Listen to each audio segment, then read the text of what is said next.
Joanne Mitchell. Hello, hi. Oh my God, how are you doing? I'm good. How are you? Very good, thank you. I'm actually only done about a couple of hours ago with your short, and oh my God, like Which what the Sybil the short, short of the Sybil, yes. like what a wonderful character you've created, really. Yeah. I probably wrong, right? But I'm looking at Rebecca Calder here, and it's like she's like a mix of like Amelie, the Jean Pierre Jeunet movie, if she was a member of the Adams family or something, you know. And Yeah. so, like, congratulations on getting on the Fright Fest and away the world premiere. I've been in movie stores for a lot of my life, and I can guarantee you this film is going to do remarkable. It really is. I am Oh, obsessed with it. wow. I've watched it twice now, and it's just this after the second viewing, it's raising more questions still. Yeah. I think one of the Yeah. things I want to ask, which I think is very important with a character like Sybil, is do you consider her mentally unwell or a cold, callous killer? I consider her, yeah, if she was a cold, callous killer, then you'd have no kind of empathy for her and you wouldn't question if you liked her or not. You would make that decision pretty quickly. So I think with Sybil, she's a very nuanced, she's fascinating, she's complex, she's complicated, she is broken, she's hurt, all of those things. So I would say that it would probably be under that heading, or yeah, it would be someone who has a degree of mental illness. Yes, Mm-hmm. I would say so. I think she suffered a huge tragedy when she was younger and she lost everything. Mm-hmm. And, how do you then cope? How do you cope as a child of what, 10, 11? And you've not only lost your family, but you've been surrounded by them for days in a Mm-hmm. car and you couldn't get out, and your world collapses on every single level. And there is a period of time between that accident and when we see her in the film. And myself and Rebecca really talked about that period, because that's what kind of makes her into who she is now. But Yes. we don't actually see that. We just get a glimpse of what happened to her. So it's up to the audience then to sort of question, to think, discuss what this woman is and why she is how she is. I'm Yes. not, I'm not, what she does is despicable and horrendous, but it comes from a place of truth. It comes from a place of pain. It doesn't Yeah. just come because she's a psychopath or a sociopath. Um, and I think that's what I really wanted to portray in her and the movie and her journey, so that when the audience do leave the cinema, they feel like they've been taken into a world that is, uncomfortable, Yes. and questioning themselves, and why did they laugh in that bit, and why did they find her quite endearing in that bit. I mean, you mentioned Amelie, and I think that's and the Addams family. I think that's spot on. I mean, there were definitely definite tones of that in the film, Yes. and Amelie was one of my references because I loved her character, in the Well, film. Yeah, I, so I you got hit that that right. bob on, so Oh, that's really brilliant. great. Yeah. And it was Rebecca's idea. We wanted Rebecca's idea was to have the sort of the fringe and the very everything was kind of very Terrifying. clean. Yeah, Terrifying. The yeah, fringe is yeah, terrifying. yeah, Terrifying. And yeah. It was especially that one little scene where it's and you can hear the sound design, just that and she's got like one out of place hair or something, and it's just click. yeah, It's terrifying. Something so yeah, simplistic can be really unnerving with her. yeah, And yeah. okay, so it was you and Tracy that came up with the character of Sybil. Yeah. And So Tracy, yeah, yeah, no, Tracy was very much the instigator because she came to us with the idea for the short film. So she wrote us an email, said, "Look, I've got this idea," and I just thought, "Oh God, that's really interesting." And at that time, I hadn't directed anything. I'd only produced or written or acted in stuff, and I really, really, really wanted to direct something, but I was kind of afraid, and I didn't think I could do it, and all those things. So I said, you know what? I said to Dom, my other half, I said, I'd really like to have a go at this, and I'll, raise the money, and I'll produce it, and and we'll write the script. And and I said, Tracy, why don't you play it? Because this is someone that you've thought of, so why don't you play it? And so she did, and obviously she played it really well. And then I always felt that after that short film, I really enjoyed doing it. We filmed it in 2.5 days. Wow. I always felt after that, there was more to the character and to the story, which you can't do much in 10 to 15 minutes. There's only so much you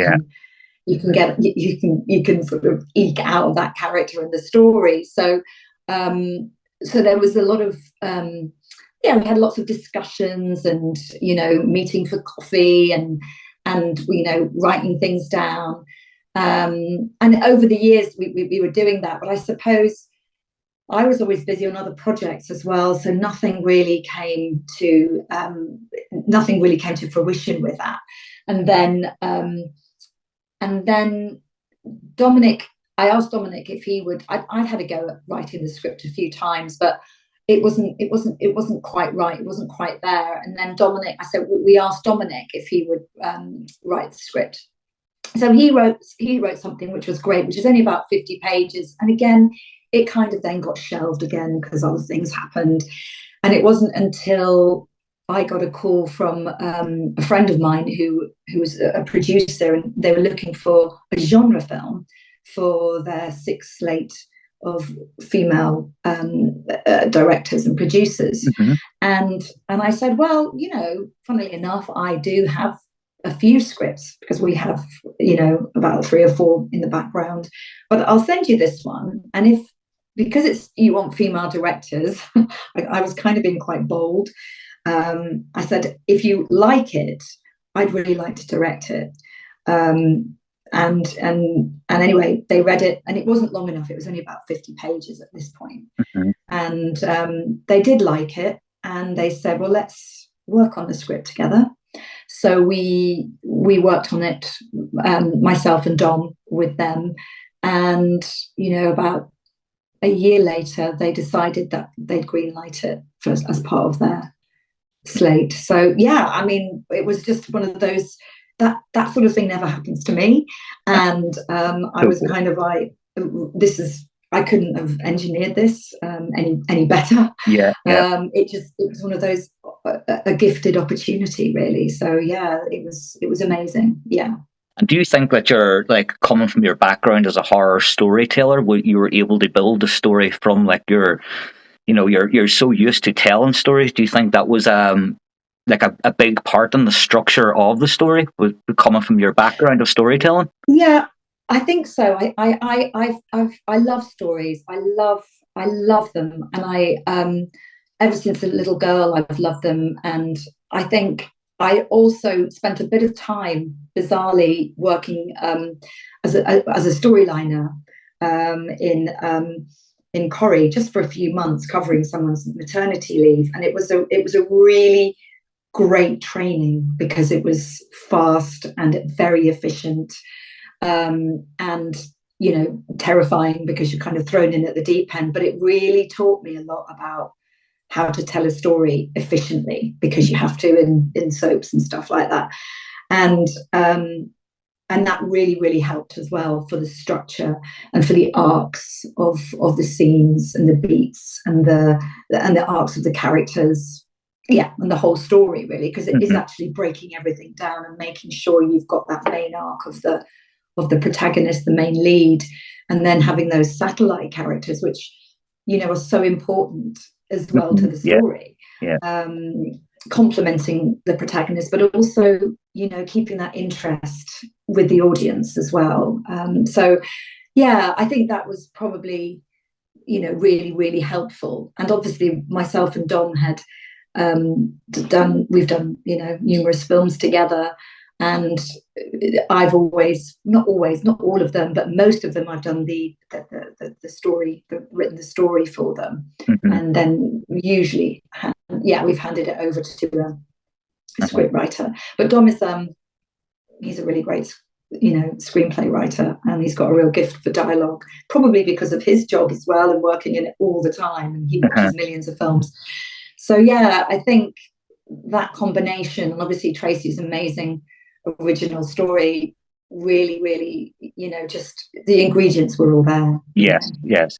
And one thing I did notice, because I watched these in reverse, I watched Broken Bird first, then I watched Sybil, was the contrast of colour with Yes. like, I was nearly blinded by the contrast of color in Sybil, that it was just so bright, so white, and where Yeah. Broken Bird is taking you down, like you're in a funeral parlor, and the viewer is being made very aware that you are, even everything from the blonde hair change now to the black hair to just Right. so well done.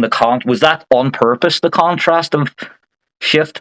Well, I felt that with the short film, obviously we've got very limited amount of time to put those kind of tonal contrasts across, and I was very clear, especially in the short film, that the funeral parlor would have a bit of a warmth to it, and that really sort of emulated again in the movie. So there was a kind of a warmth, a richness, a kind of antique feel, Yes. to Mr. Thomas, because he is, he's this incredibly, warm antique character with a very dark secret.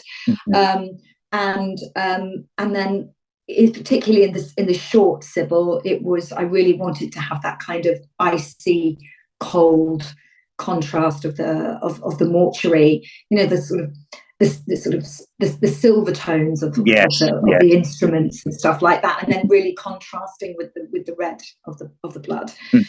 So that was really clear. Now I suppose when it came to the movie, I still wanted that contrast of light and dark, and I suppose I could really work more with that with Sybil, in her character, in her head, because there are moments when she's obviously very dark and damaged, but then there are really light moments to her when she's in her fantasies, for example, sort of, and it becomes so it sort of changes that sort of tonal contrast, I suppose. With the location of the mortuary, we kept, because it was Mr. Thomas's, we really kept there's still an antique feel to it, I think. Yes, definitely. Running through tonally, and compared to the short film. But I felt that the light and dark was still prominent. I thought they were nice contrasts throughout, and I think that worked tonally, visually all the way through for very well. Well done. Perfect sense. Well, it makes perfect sense that you've taken that and you've put all that stuff inside this girl's head now, and I think that's remarkable. And you just touched, is it Mr. James, the mortuary owner, we call him? Yeah. No, Mr. Thomas. Oh, Mr. James Thomas. Fleet. Sorry, he's James Fleet. Sorry, my apologies. Yeah. I can't give it anything away because we haven't even had its world premiere, but it's devastating. That was devastating. I know. Even on my second watch, I'm like, oh my fucking God. Like, I'm like, I love a horror movie. When I watch a horror movie, I don't like going away from a horror movie going, oh, that was great, I'm glad she survived. I like grim. I like to be left feeling a little bit uneasy and going, that was horrible. But I feel... as a horror fan, that's horror doing its job, making you feel uneasy, and that's what it was. And even though he has this dark secret, you can relate. It's sympathetic. There's this guy has the choice to do something, and he's doing it out of love rather than, and he's lonely, and it's just, oh man, a very, very well written character, and it brings such a human side and a really cold, callous side as well to Sybil. And yes, and it's obviously I loved working with James, and of course with Rebecca, well, all of the cast. And they were just magic, particularly in that last scene together in the mortuary when she comes to say goodbye, and he's sort of Mhm. slightly uplifted because he thinks that he's going to hand the funeral home to her, but she's obviously got totally different ideas. Yeah. And it's, as you said, it is devastating. I mean, James is just, I mean, you don't really need to direct James very much. He's Yeah. just one of these incredible actors, and he's a legend, really. And Mhm. he what he brings to the character and his performance, and then Rebecca working off him Mhm. was just um, was just magical. It was magical, and I knew it was going to be magical. It was one of the scenes that I was most nervous about because it was quite a long scene. Sorry, I've got my dog here. You're okay. She's, Lucky my dog got she's first to come through the door either. So yeah.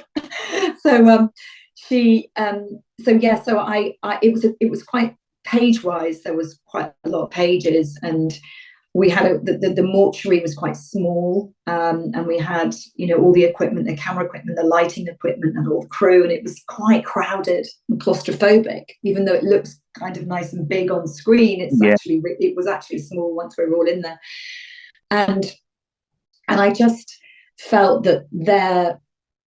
And also, sorry, I was meant to say that we didn't have very much time as either for this, and I was nervous because I just thought, how am I going to get this all across? And I'd done all my camera plans, and Yeah. I had to be really, really efficient, and I would like more rehearsal. I would like all of those things, but actually, Rebecca and James were just, I can't imagine any other actors playing those roles in the Yeah. way that they did, Yeah. in the nuance and the depth that they did, because they did very little, but as you've just said, you are drawn into their history. Yeah. That he's dying inside because this was his hope was so high, and she dashes it, Yeah. but she's kind of cruel, but she's not. she's Mhm. just she's just straightforward because she has a job to Yeah. do, and this is her mission. And I'm sorry, I won't tell anyone, but I can't be who you want me to be. And then that that's it. There's nothing else to live for, and his secret is out. Yeah. So Yeah. Like that's a yeah, very good way of putting it. This like he's surrounded by death his whole life. Then he's lost the only one thing, his wife, that helped him be in that sort of in that setting with the dead and stuff. And then when he's lost his wife, which is very, very sad from that point, and then obviously from people being married for so many years and people being left yeah, alone when a yeah, spouse dies. And like as you say, James done a remarkable job, and Rebecca as well. And I'm sure, like that scene, you've had that scene in the mortuary at the end in your head. So I'm sure, like all that crowdedness, all that nervousness, was just like, this is it. Like I'm going to see how this mm, scene that's inside my head is going to be transitioned now on the screen, and then you got to see yeah, it, and it was remarkable. yeah. I mean, I think that is probably the scene that really I'm really happy with, a lot of, obviously with a lot of the film, but I think that scene for me was quite magical Mhm. on many levels. It was beautiful. Yeah, just because there was so much going on with very little dialogue. Yeah, If you know what I mean, we could see the depth of their characters, and mhm. it's funny, it seems a totally gross thing for someone to do, to keep their wife, but actually there is I kind of understand it, because he couldn't let go. He's worked in a perfect place where he could keep her, Mhm. and and there are stories of this. There are actual real stories that people can't let go of the ones that they love, so they keep them. And it sounds crazy, but it's real. Yeah, It's a human condition. yeah.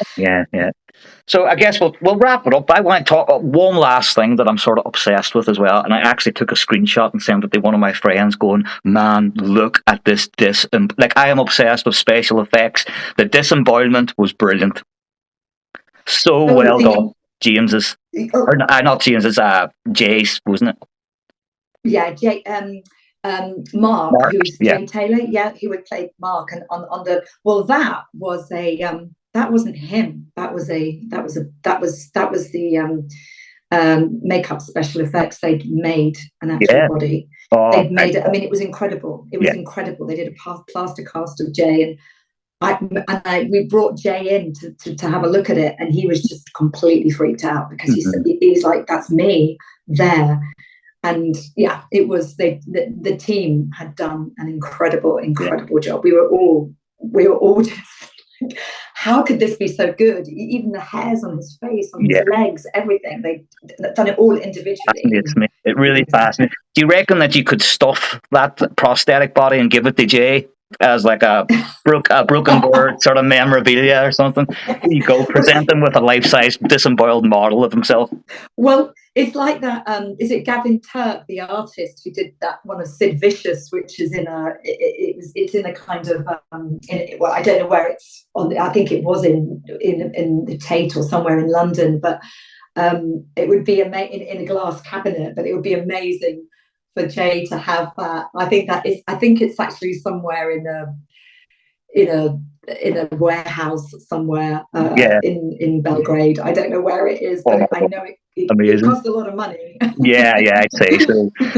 But like, I'll let you get on, and I had a really want. Hopefully, I'll get. I'm coming over to FrightFest as well, so Oh, hopefully brilliant! I'm going to get to chat to you Yes, all and meet you all, and I'm really excited yes. about it because movie critic or not, I'm a film fan first, and that this stuff is just on another level. So it has been an absolute honor to talk to you. Honest to Oh, God, thank I you. loved it, And, and and I cannot likewise. wait. I am going to be pushing this movie as much as humanly possible, Joanne.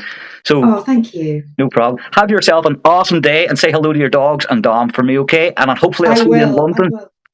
See you at Fright Fest. See Thank you you later. so much. Bye, Joanne. See you. Okay. Bye-bye. Bye. Bye. Bye. Bye.